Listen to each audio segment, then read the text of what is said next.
Muy buenas tardes, bienvenidos de nuevo a Negocios Televisión, bienvenidos a las noticias del día, las noticias más importantes pendientes de lo que sigue sucediendo en este conflicto en Oriente Medio, apuntando en las últimas horas a unas posibles conversaciones sobre liberación de rehenes. El propio Netanyahu ha salido al paso hace apenas unos minutos diciendo que van a continuar hasta el final, que jamás tiene dos opciones, rendirse o morir, pendientes también de la amenaza del Yemen, la amenaza de los hutíes, amenazando ya directamente a Estados Unidos con ataques después de esta crisis que se ha desatado en el Mar Rojo, sobre todo para el comercio del petróleo. Vamos a hablar también, por supuesto, de las noticias que han surgido en las últimas horas en torno a China y la anexión de Taiwán, y hablaremos, por supuesto, de Rusia, que está acusando a Zelensky de que está intentando dilatar la guerra todo lo posible porque sabe que le queda ya muy poquito como presidente de Ucrania. Estamos pendientes de las últimas horas, de la actualidad, y empezamos hablando precisamente de estas conversaciones sobre rehenes. Esta misma mañana medios estadounidenses y israelíes informaban de que Israel ha ofrecido a Hamás un alto el fuego de una semana a cambio de unos 40 rehenes, que serían principalmente ancianos, mujeres y niños. Es lo que decían tanto CNN como Axios. Apuntan a que este acuerdo se va a presentar a Hamás a través de mediadores cataríes. Anteriormente también se estaba sugiriendo que el jefe de la operación política de Hamás viajaba hoy a Egipto para continuar las discusiones sobre un nuevo acuerdo de rehenes. Sin embargo, como les decíamos, Israel ha salido al paso. En concreto, un funcionario ha dicho a CNN que un acuerdo de alto el fuego y rehenes no está cerca de concretarse. Dice que por el momento todavía están en negociaciones y que no hay nada definitivo. Hamás, según dice, está pidiendo más prisioneros para trabajos pesados que antes. Además, añade que un alto el fuego temporal como parte de este acuerdo podría durar hasta 2 semanas. Esto llega precisamente en un momento en el que se habla de la intensificación de negociaciones entre Israel y Hamás a través de mediadores en Egipto. Precisamente seguimos hablando de Israel con las partes que están llevando a cabo negociaciones serias sobre una pausa humanitaria en la franja de Gaza, durante la cual deberían ser liberados los rehenes en poder del movimiento de Hamás. Es lo que está diciendo a los periodistas John Kirby, el coordinador de comunicaciones estratégicas del Consejo de Seguridad Nacional de la Casa Blanca. Apunta a que se están llevando a cabo negociaciones muy serias para establecer una nueva pausa humanitaria con la liberación adicional de rehenes en poder de Hamás. Al mismo tiempo, Kirby ha añadido que no podía proporcionar ningún detalle y señala que en particular Estados Unidos ha comenzado a trabajar en este tema inmediatamente después del final de la anterior pausa humanitaria. Estados Unidos intercediendo en las negociaciones, intercediendo en el conflicto entre Israel y Hamás.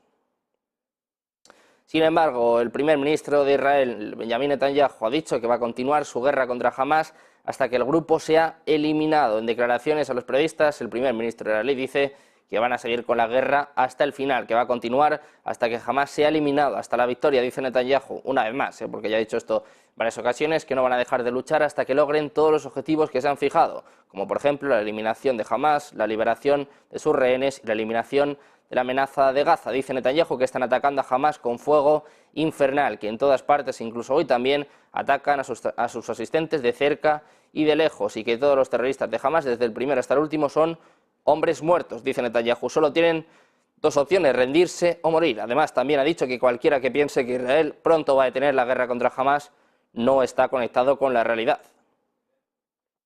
Seguimos con más noticias. Hablamos ahora del secretario de Estado estadounidense, Antony Blinken. Ha dicho este miércoles que Estados Unidos cree que Israel tiene la obligación de eliminar la amenaza que plantea Hamás, pero que al mismo tiempo tiene que minimizar las víctimas civiles en Gaza. Dice Blinken, seguimos creyendo que Israel no tiene que elegir entre eliminar la amenaza de Hamás y minimizar el número de víctimas civiles en Gaza. Lo que ha dicho en esta conferencia de prensa de fin de año que emitíamos hace apenas unos minutos, donde el propio Blinken decía que tiene la obligación de hacer ambas cosas y que tiene además interés estratégico en hacerlas.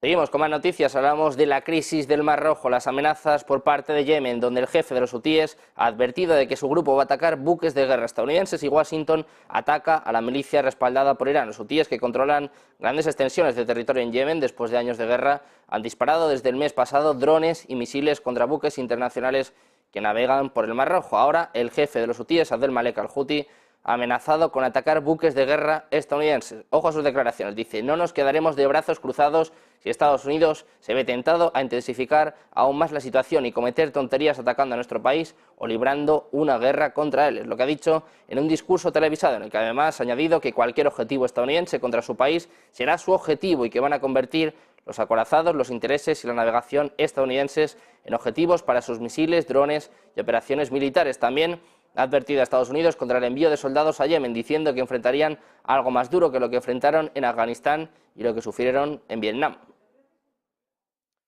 Ojo, porque además esta amenaza, más allá del coste personal, también tiene un coste económico. En el momento en el que precisamente venimos contando que la coalición internacional está intentando garantizar la seguridad de la navegación en el Mar Rojo, que se está formando bajo los auspicios de Estados Unidos, ya se ha anunciado también que van a crear un corredor de navegación seguro. Es lo que decía Financial Times citando tres fuentes. Según la publicación, el plan actual no es que los buques mercantes que pasan por las aguas del Mar Rojo y el estrecho de Bab al-Mandeb sean escoltados por separado, sino que los barcos de la OTAN van a proporcionar una protección integral contra los ataques de vehículos aéreos no tripulados y misiles lanzados desde Yemen por parte de los hutíes. Tras la escalada del conflicto palestino-israelí en la Franja de Gaza, dicen que se va a llevar a cabo ataques en territorio israelí y que no permitirían el paso de barcos asociados por las aguas del Mar Rojo y el estrecho de Bab al-Mandeb hasta que finalice la operación en el enclave palestino que fue detenido. Sin embargo, Financial Times escribe que la planificación de la operación se encuentra en una fase temprana y que aún se pueden llevar a cabo algunos cambios. Precisamente, mientras los buques de guerra estadounidenses acumulan bajas contra drones y misiles hutíes en el Mar Rojo, funcionarios del Pentágono están cada vez más alarmados, más preocupados, no solo por la amenaza a las fuerzas navales estadounidenses y el transporte marítimo internacional, sino también, como les decíamos, por el coste creciente de mantenerlos a salvo. Ojo, porque estos datos les van a sorprender. El coste del uso de estos misiles navales pueden llegar hasta 2,1 millones de dólares por cada disparo. Es lo que utilizan precisamente para destruir drones hutíes poco sofisticados. Para que se hagan una idea, los drones que terminan derribando valen unos pocos miles de dólares cada uno, más o menos unos 20.000 dólares. Es claro, una preocupación cada vez más creciente en Estados Unidos. Funcionarios del Departamento de Defensa dicen además que se les ha concedido el anonimato y que están describiendo estas operaciones delicadas y deliberaciones internas con Estados Unidos, cada vez más preocupado con el desembolso en este conflicto que tiene lugar en el Mar Rojo, gastándose hasta 2 millones por cada dron derribado. Hablamos también de Malasia, que ha prohibido que todos los buques de carga con bandera israelí atraquen en sus puertos, en lo que dijo que era una respuesta a la guerra en Gaza, acusando a Israel de violar el derecho internacional mediante la masacre y brutalidad contra los palestinos. El miércoles, el primer ministro de Malasia, Anwar Ibrahim, ha anunciado la decisión de imponer la prohibición marítima a los buques afiliados a Israel, en particular a Azim, la mayor empresa naviera de Israel, en medio de una creciente alarma por las interrupciones en el transporte marítimo mundial como resultado de los ataques a buques de carga en la región del Mar Rojo. A los barcos que se dirigen a Israel también les va a prohibir cargar en cualquier puerto de la nación del sudeste asiático con efecto inmediato, es lo que ha dicho el propio Anwar en un comunicado.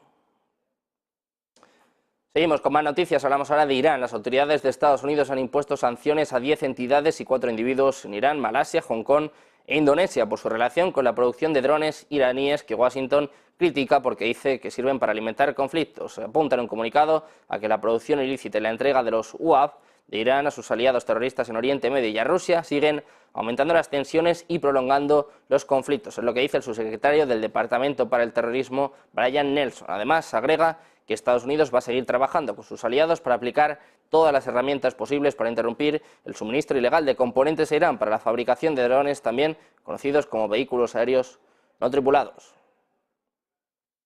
Hablamos ahora de Donald Trump, el expresidente y candidato de nuevo a la presidencia de Estados Unidos. No tendrá derecho a concurrir a ninguna elecciones, al menos en Colorado. Es lo que ha dictaminado el Tribunal Supremo de este estado con 4 votos a favor y 3 en contra, invocando la sección 3 de la 14ª enmienda de la Constitución, que prohíbe ocupar un cargo oficial a quienes hayan participado en una insurrección o rebelión contra la Carta Magna después de haber jurado fidelidad a la misma. En el caso de Trump, por la intentona de golpe del 6 de enero de 2021 en Washington, cuando una turba arengada por el magnate irrumpió en el Capitolio para impedir que el Congreso certificara formalmente la victoria de Joe Biden.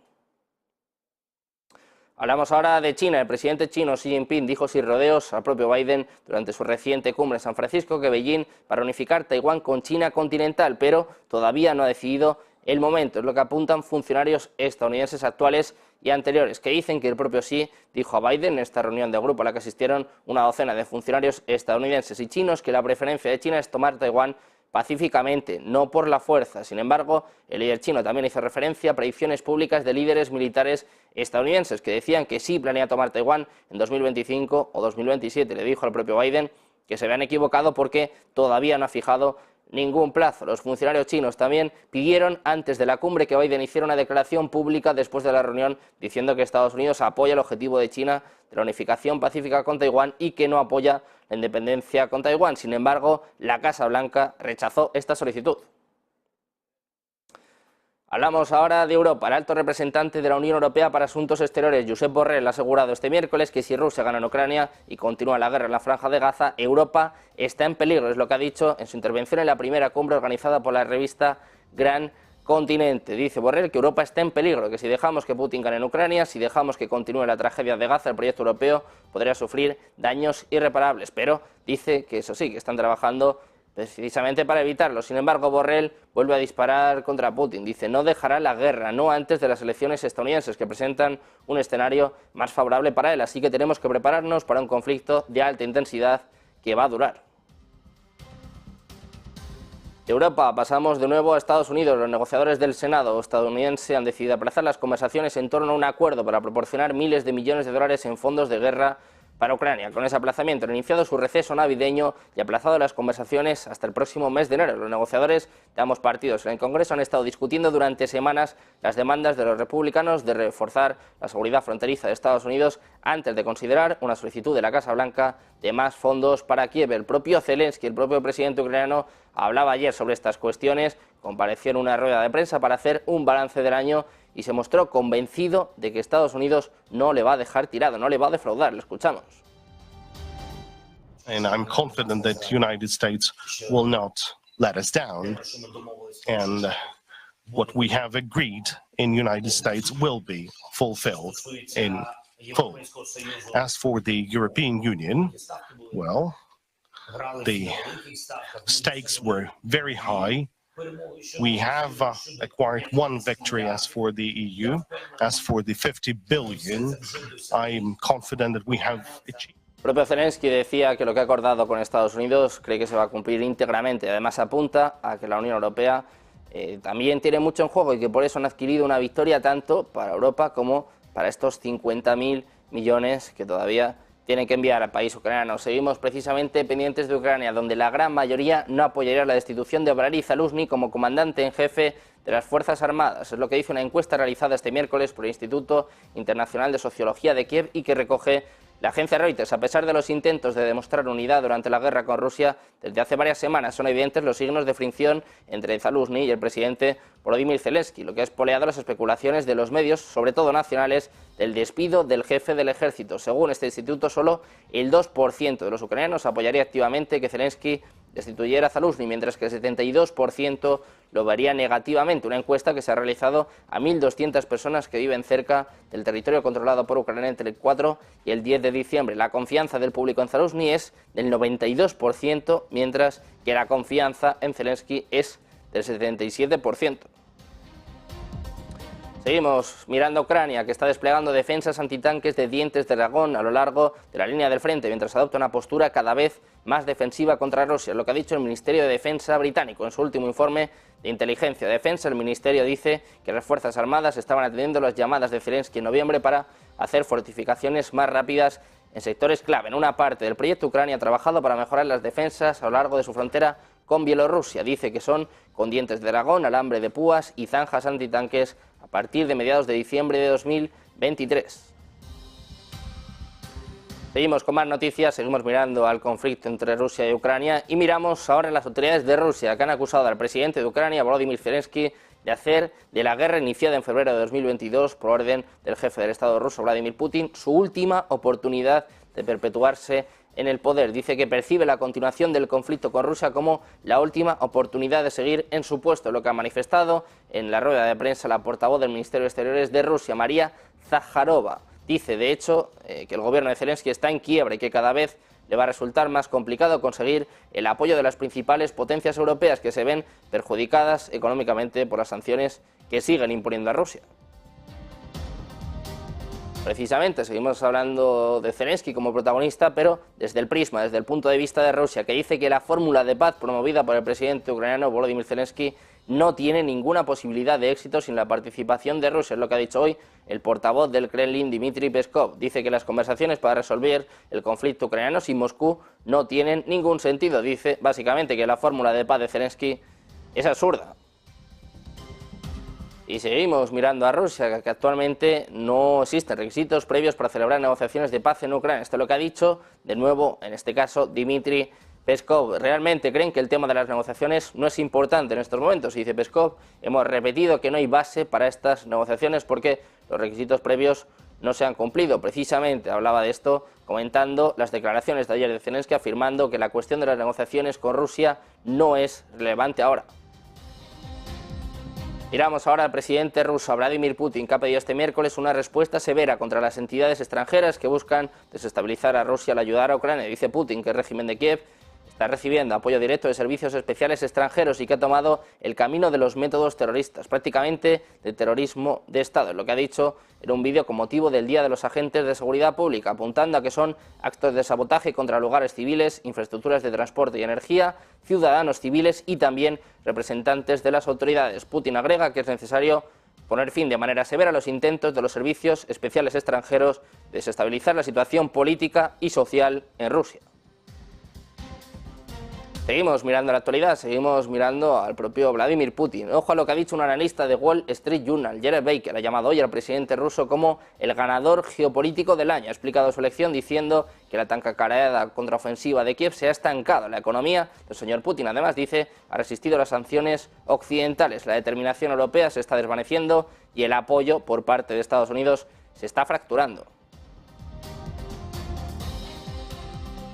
Y seguimos mirando a la actualidad, miramos de nuevo a la portavoz del Ministerio de Asuntos Exteriores, María Zaharova, que ha advertido que el despliegue de una brigada de tanques blindados alemanes en Lituania a partir de 2027 va a provocar una escalada de las tensiones militares entre Rusia y la OTAN. Según el acuerdo alcanzado entre Alemania y Lituania esta semana, cerca de 4.800 soldados alemanes estarán estacionados permanentemente en Lituania, que comparte frontera con Bielorrusia. Esto se produce después de que Dinamarca se convirtiera en el último país escandinavo en permitir tropas permanentes de Estados Unidos en su territorio, en un patrón de despliegue militar que Rusia está considerando antagónico. Hablamos ahora también del acuerdo de defensa entre Estados Unidos y Finlandia, así como los pactos entre Washington y Suecia. Significan que los estadounidenses van a obtener el control sobre el norte de Europa, es lo que ha declarado hoy María Zaharova, que dice que ahora el control de la región está pasando a Washington, que está en marcha un rápido desarrollo militar de los territorios de ambos países, de Finlandia y de Suecia, por parte de los Estados miembros de la OTAN, a pesar de que Suecia ni siquiera se ha unido a la alianza todavía. Zaharova ha señalado que en la región, que antes era pacífica, se están fortaleciendo las capacidades militares y, por último, ha advertido de que Rusia va a tomar las medidas necesarias para proteger los intereses de su seguridad nacional. Miramos de nuevo al presidente ruso Vladimir Putin, que ha propuesto al gobierno recuperar los desfiles de deportistas que se celebraron por última vez en la Plaza Roja en agosto de 1945, con la presencia del entonces líder soviético Josif Stalin. Putin ha encargado al Ejecutivo que presente las propuestas correspondientes antes del próximo 1 de marzo, según informa el Kremlin en su propia página web. Hablamos ahora de Google, y es que Rusia ha multado a Google con 4.600 millones de rublos, 50,8 millones de dólares, por no eliminar información falsa sobre la guerra en Ucrania. El gigante tecnológico ha estado en desacuerdo con Moscú por el contenido, la censura y los datos desde el inicio del conflicto el año pasado. La multa se calculó como parte del volumen de negocios anual de Google en Rusia, una empresa que ya ha recibido sanciones similares basadas en el volumen de negocios de 7.200 millones de rublos a finales de 2021 y 21.100 en agosto de 2022. Miramos también a Venezuela, y es que el Kremlin ha anunciado hoy que se va a aplazar la visita a Rusia del presidente venezolano Nicolás Maduro, anunciada inicialmente para diciembre. Apunta que se están acordando las fechas y que ahora se puede decir que ya no va a tener lugar antes de finales de año, es lo que ha dicho Peskov en su rueda de prensa telefónica diaria. Al mismo tiempo ha recalcado que la visita del mandatario venezolano se mantiene en la agenda y que apenas se acuerden las fechas, esta se va a celebrar. Seguimos en este caso hablando de Argentina, del nuevo presidente argentino Javier Milei, que ya ha encontrado un segundo uso para sus duras medidas de ajuste económico, además de revertir la crisis financiera y del desmantelamiento del sistema de ayudas también le está sirviendo, en este caso, para mandar un mensaje a una parte de la población este lunes de cara a una manifestación convocada el jueves contra el nuevo mandatario. Después de apenas 10 días de gestión, la administración de Milei ha confirmado que aquellos beneficiarios de planes sociales que participen en piquetes que corten las carreteras del país van a dejar de cobrar sus subsidios. El anuncio lo ha emitido Sandra Petovelo, ministra de Capital Humano, una cartera creada para aglomerar los antiguos ministerios de Educación, Desarrollo Social y Trabajo, Empleo y Seguridad Social. Bajo el eslogan "El que corta no cobra", ha explicado que manifestarse es un derecho, pero que también lo es circular libremente por el territorio argentino para dirigirse al lugar de trabajo. Por ello, aquellos que promuevan estas acciones, dice, no van a cobrar ayudas del Estado.